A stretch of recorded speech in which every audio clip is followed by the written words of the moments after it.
Hi, this is Savva, Technical Director of Cool UK, and today I'm going to answer the question which a lot of people ask within apartment blocks. Do I need permission to install a system such as yours? Generally, the answer to this question is no.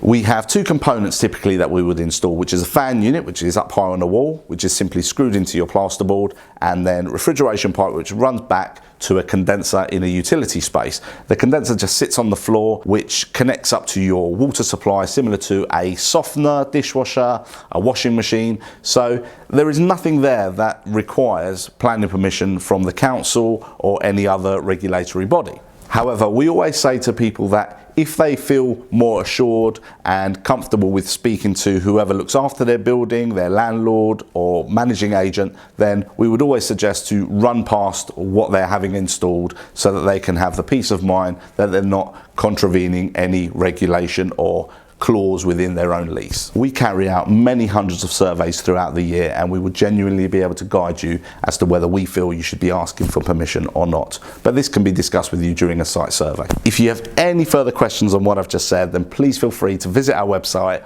or give us a call on the number below.